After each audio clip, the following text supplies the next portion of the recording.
Assalamualaikum warahmatullahi wabarakatuh.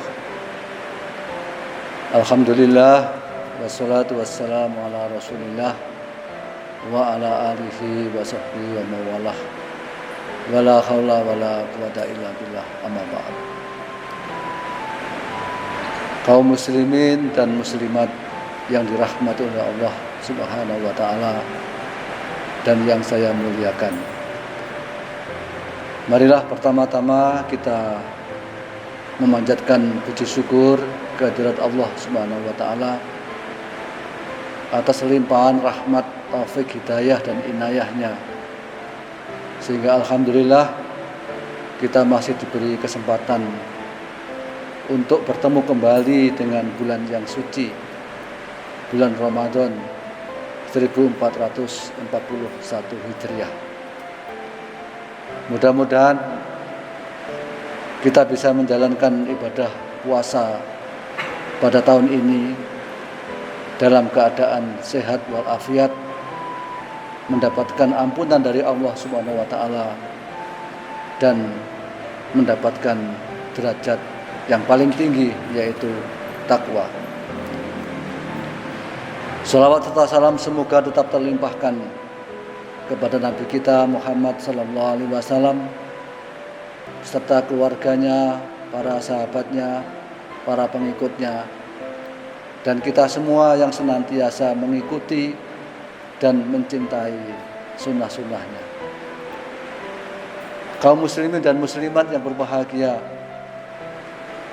sebagaimana kita ketahui bahwa Islam adalah agama wahyu terakhir yang Allah turunkan kepada umat manusia, dan Nabi Muhammad adalah khatamul anbiya, yaitu penutup para nabi.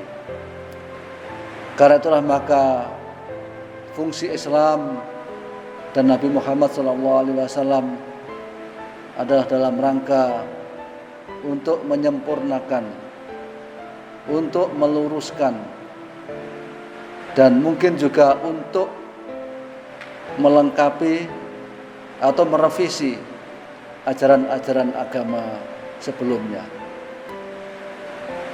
Tapi yang utama adalah bahwa Islam diturunkan di muka bumi ini adalah dalam rangka untuk menciptakan kasih sayang bagi seluruh umat manusia, yaitu wa ma arsalnaka illa rahmatan lil alamin, yaitu untuk menjadi rahmat bagi sekalian alam.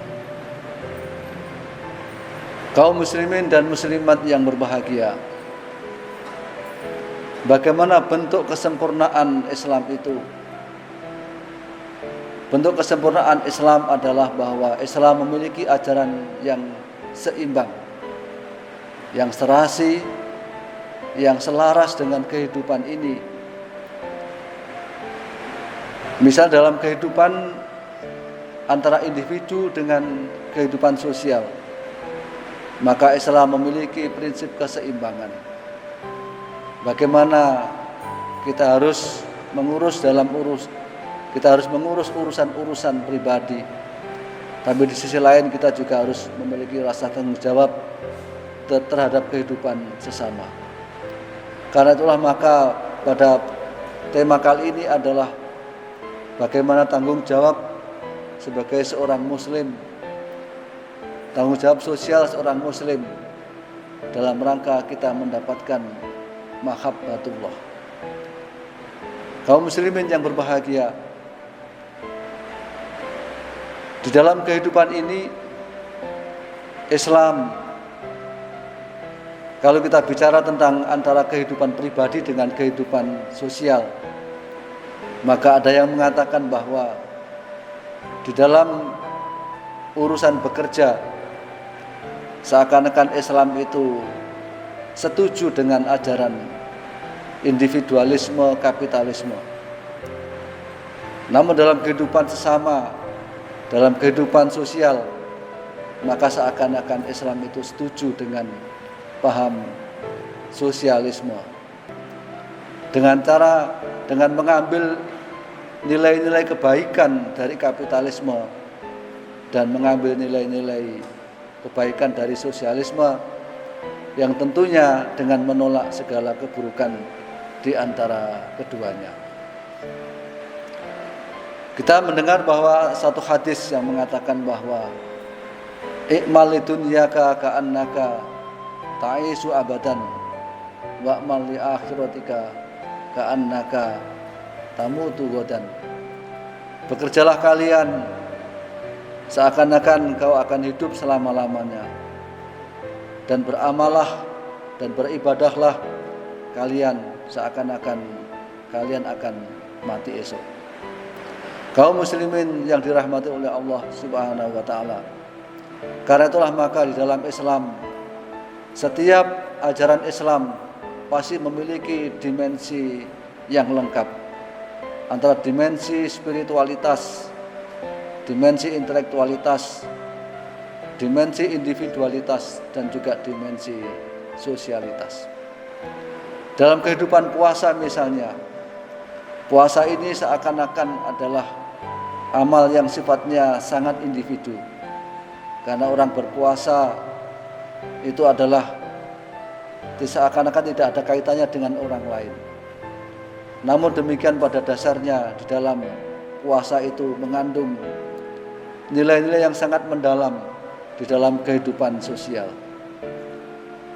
Setiap orang yang menjalankan ibadah puasa, maka sesungguhnya yang diharapkan adalah bukan laparnya, yang diharapkan bukan hausnya, yang diharapkan bukan semata-mata bahwa dia telah menjalankan syariat Islam, rukun Islam yang ketiga atau yang keempat, tapi yang diharapkan adalah ketakwaannya. Karena itulah maka para mubaligh saya kira sudah banyak menyitir ayat yang berkaitan dengan puasa ini. Ya ayyuhalladzina amanu kutiba alaikumusiyam kama kutiba alal ladzina min qablikum la'allakum tattaqun. Di sini puasa adalah dalam rangka untuk mencapai derajat yang takwa, yaitu derajat yang setinggi-tingginya di hadapan Allah maupun juga di hadapan sesama manusia. Inna akramakum indallahi atqakum. Sesungguhnya orang yang paling mulia derajatnya di sisi Allah adalah orang yang bertakwa. Apakah seorang yang bertakwa itu adalah seorang spiritualis? Apakah seorang yang bertakwa itu adalah seorang yang individualis? Tentunya seorang yang bertakwa adalah orang yang sempurna, orang yang kuat imannya kepada Allah Subhanahu wa taala, orang yang kuat ilmunya, orang yang kuat kerjanya, dan juga orang yang kuat amal solehnya atau sedekahnya atau dharma baktinya di dalam kehidupan sesama manusia. Karena itulah maka kalau seorang yang menjalankan ibadah puasa namun tidak berdampak bagi kehidupan sosial, maka diibaratkan bahwa dia ibarat sepotong atau sebatang kayu, sebatang pohon yang tidak berbuah. Masyarakat menunggu-nunggu puasa kita, terutama masyarakat yang kurang beruntung, masyarakat yang miskin, yang di dalam Al-Quran ada 8 asnaf itu menunggu-nunggu hasil dari puasa kita, bukan menunggu-nunggu pahala yang kita harapkan, juga bukan gembira melihat kita lapar dan dahaga, tapi menunggu-nunggu buahnya, yaitu bagaimana puasa itu berdampak bagi kehidupan sosial. Karena itulah maka di dalam Islam, dalam bulan Ramadan ini, di tengah-tengah kita menjalankan ibadah puasa, Allah menyuruh kepada kita untuk banyak berbuat kebaikan, baik dalam pengertian ibadah mahdhah maupun juga dalam bermuamalah dalam kehidupan sosial ini.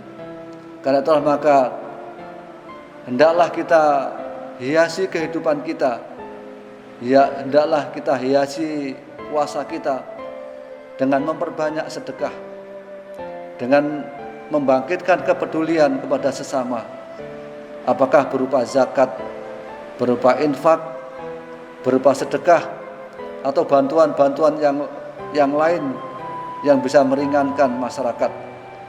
Apalagi dalam suasana sekarang ini, masyarakat kita, saudara-saudara kita banyak yang menderita karena terdampak dengan pandemi COVID-19 yang sama-sama kita alami ini. Banyak orang di antara kita, di antara saudara-saudara kita yang kehilangan pendapatan, yang kehilangan pekerjaan, yang mungkin kesulitan karena yang selama ini mereka bekerja, kehilangan pekerjaan, yang mereka selama ini mereka mendapatkan pendapatan, kemudian kehilangan pendapatan, dan lain sebagainya.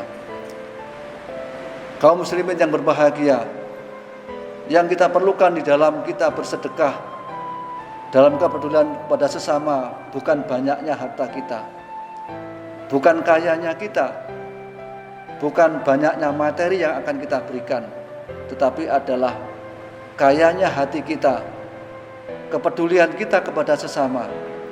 Karena itulah maka kaya hati sama pentingnya dan bahkan menjadi hal yang sangat urgen di dalam kehidupan kita. Dan puasa adalah dalam rangka agar kita ini memiliki kekayaan hati, kekayaan rohani, dan juga kepedulian kepada sesama. Salah satu bentuk daripada kekayaan hati atau kekayaan rohani itu adalah bahwa kita memiliki jiwa kasih kepada sesama. Kita punya rasa empati dan kepedulian kepada sesama. Dia akan merasa bahagia ketika dia bisa membahagiakan orang lain. Dia merasa senang ketika saudaranya ikut senang. Karena itulah maka hakikatnya dia akan mendapatkan kebahagiaan.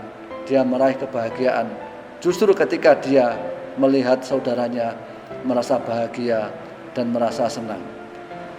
Kaum muslimin yang berbahagia, itulah saya kira beberapa hal yang menjadi harapan masyarakat, yang menjadi harapan Allah agar puasa kita berdampak di dalam kehidupan sosial. Dan inilah saya kira cara kita untuk mendapatkan mahabbatullah atau kasih sayang Allah. Allah adalah Tuhannya orang-orang yang papa. Allah adalah Tuhannya orang-orang yang kurang beruntung. Allah adalah Tuhannya orang-orang yang tertindas, orang-orang yang mendapatkan kezaliman. Karena itulah maka temuilah Allah bersama mereka. Temuilah Allah bersama orang-orang yang tertindas. Temuilah Allah bersama orang-orang yang miskin. Temuilah Allah bersama orang-orang yang papa. Gembirakanlah mereka, sayangilah mereka, dan ajaklah mereka bergembira bersama. Dan nanti pada akhirnya pada hari raya Idul Fitri mereka bisa bergembira bersama-sama. Mereka bisa merasakan indahnya Islam. Mereka bisa merasakan indahnya perilaku saudaranya yang beragama Islam. Sebaliknya apabila kita seakan-akan rajin di dalam beribadah tetapi tidak ada buahnya, maka mungkin akan melahirkan rasa putus asa. Banyak orang yang mengkritik orang yang sholatnya rajin, puasanya rajin, tetapi tidak menghasilkan kebaikan apa-apa. Ini adalah seakan-akan menjadikan bahwa Islam itu hanya mengurus urusan pribadi, hanya mengurus urusan ibadah mahdoh. Padahal sesungguhnya Islam itu memiliki dimensi sosial yang sangat kuat, dan bahkan dimensi sosial seakan-akan lebih penting di dalam beragama. Dimensi sosial lebih fundamental di dalam kehidupan kita. Apalah gunanya kita menanam pohon kalau pohon itu tidak berbuah? Apalah gunanya kita berkhusuk-khusuk di dalam ibadah apabila tidak melahirkan kepedulian kepada sesama. Hadirin yang berbahagia, inilah saya kira beberapa nuktah yang saya sampaikan, yang intinya adalah bahwa Islam sebagai agama penyempurna dari agama-agama sebelumnya. Islam sebagai agama yang meluruskan ajaran-ajaran yang sebelumnya. Islam sebagai agama yang merevisi ajaran agama-agama sebelumnya. Tentunya lebih sempurna, termasuk di dalam kehidupan bagaimana hubungan dengan Allah dan juga hubungan dengan sesama manusia. Mudah-mudahan puasa kita yang kita jalani pada tahun 1441 Hijriah ini bisa mencapai derajat ketakwaan dan bisa dirasakan buahnya untuk kita semuanya, terutama saudara-saudara kita yang mengalami dampak negatif dari pandemi COVID-19 ini. Demikianlah kurang lebihnya, mohon maaf. Wassalamualaikum warahmatullahi wabarakatuh.